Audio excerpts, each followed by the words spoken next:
Hello friends, welcome to my channel. Now today we are going to learn about the second part of direct filling gold. In the first part we learned about the advantages, disadvantages and the classification.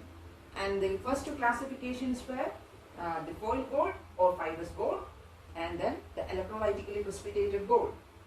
Now we are going to learn about the chemically precipitated direct filling gold or the powdered gold or the granular gold.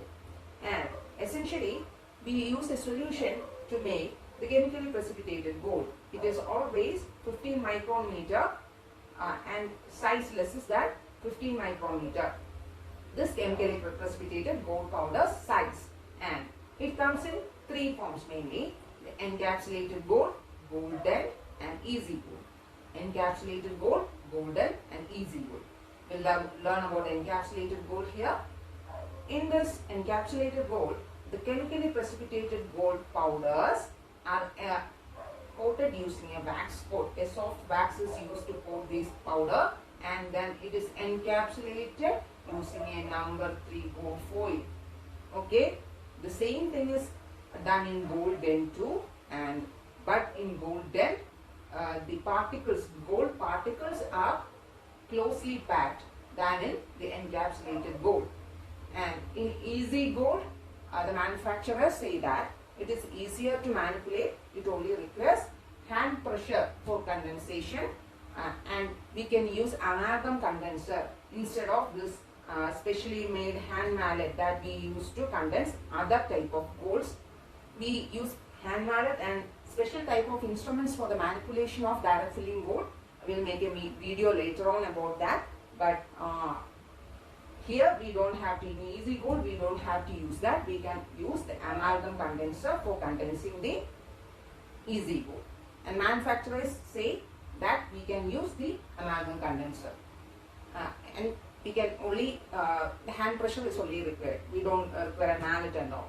Okay, now we are going to learn about degassing.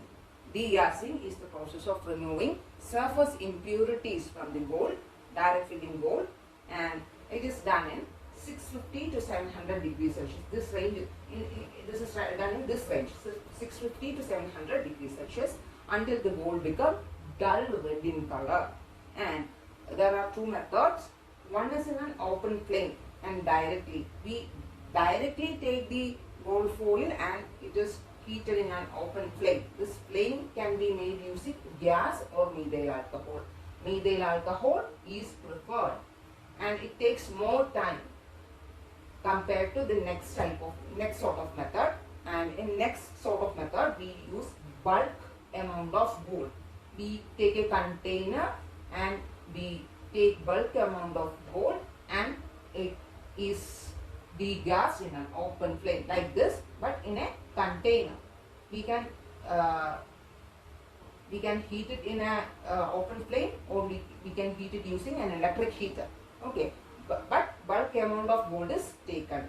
Sometimes there is an excess of gold. The disadvantage is that there is an excess of gold. The advantage is that we can heat a bulk amount of gold for larger restorations. Next we are going to learn about overheating and underheating.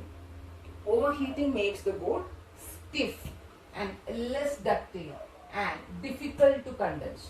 Stiff, less ductile and difficult to condense.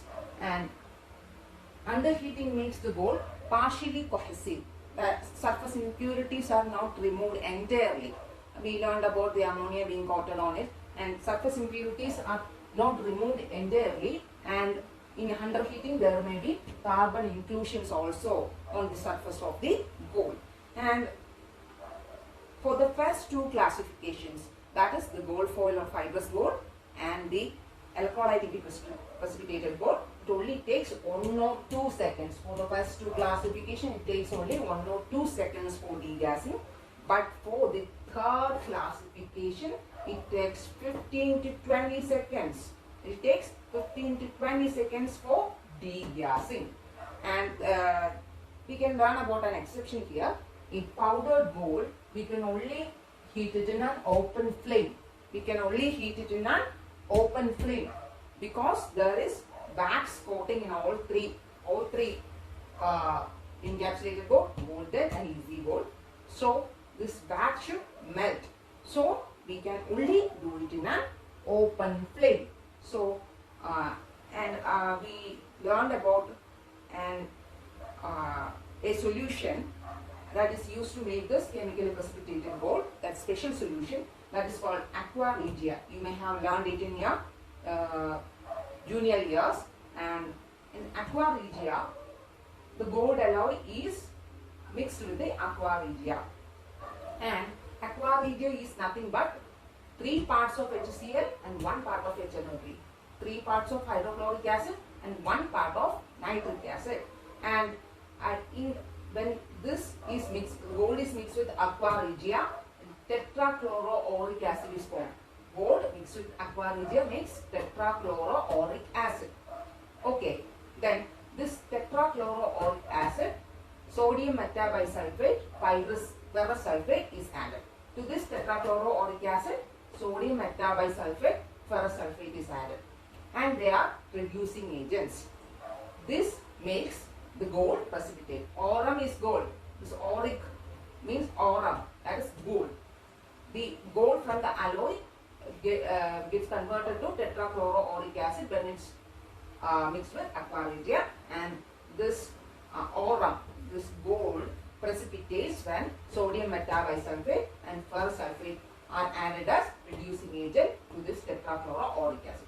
Hope you got the concept. If there are any doubts, we can clear it in the comment section. Thank you.